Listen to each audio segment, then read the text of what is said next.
Greetings and good health. I am Dr. Jarek Asarko, a pediatric and family wellness chiropractor. This is your Lifeline to Vitality, where we discuss ways to cultivate family wellness.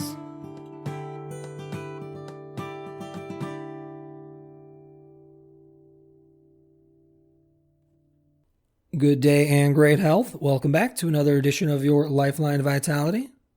Today on the podcast, cerebral palsy and the upper cervical spine. In the upper cervical spine, there are four main structures to focus on. They are the foramen magnum of the occipital bone, the atlas vertebra or the first cervical bone, the axis vertebra or the second cervical bone, and the brainstem of the nerve system. The brainstem exits from the foramen magnum.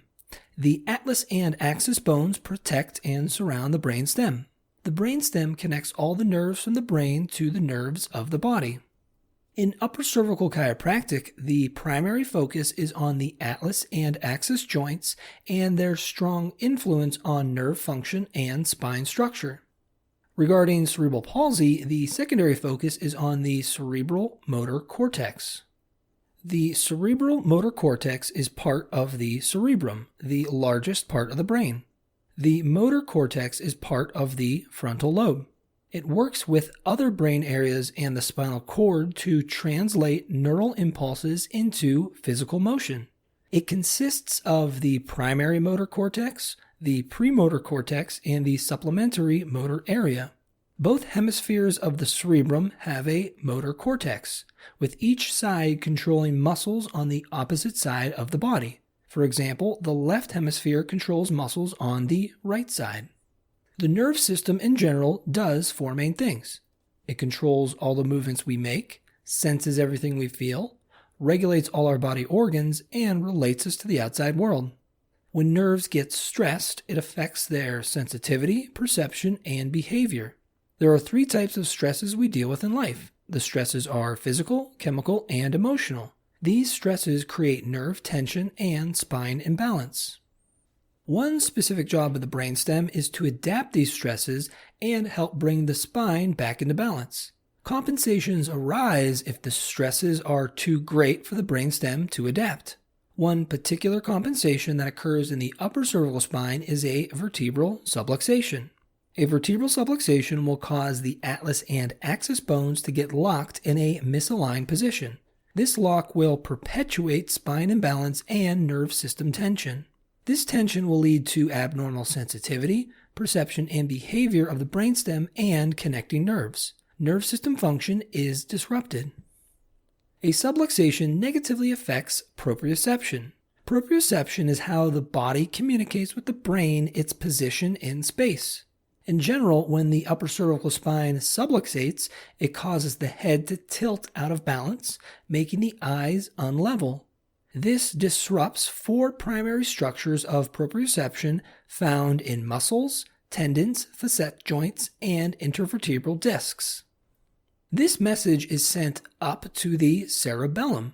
The cerebellum handles proprioception and motor control information. This information is then sent to the thalamus and sensory cortex so the brain can integrate it. In general, the cerebellum tells the brain what is occurring in the body. At this point, the brain compares what should be happening in the body to what is happening in the body. The brain must send a compensatory response to right the wrong. The motor cortex sends a response through nerve tracts that travel through the brain stem.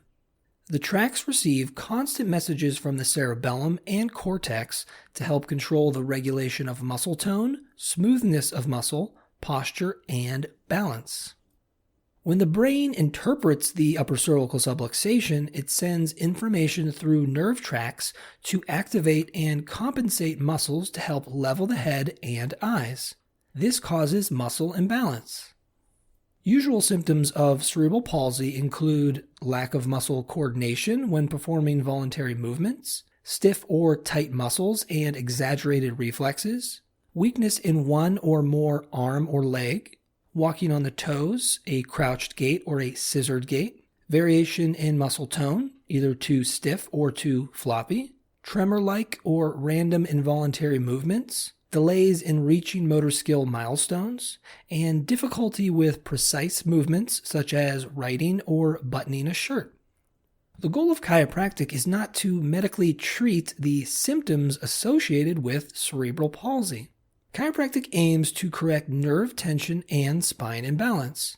Chiropractors correct this by adjusting the vertebral subluxation of the upper cervical spine. When we correct an upper cervical subluxation through a specific chiropractic adjustment, muscle tone can improve. This is because we are decreasing muscle tension. The chiropractic adjustment helps turn compensations into proper neurophysiological and biomechanical adaptations. Correcting the subluxation better optimizes the function of the brainstem and associated nerves. The nerve system overall can sense, perceive, and behave at a greater potential when a subluxation is corrected.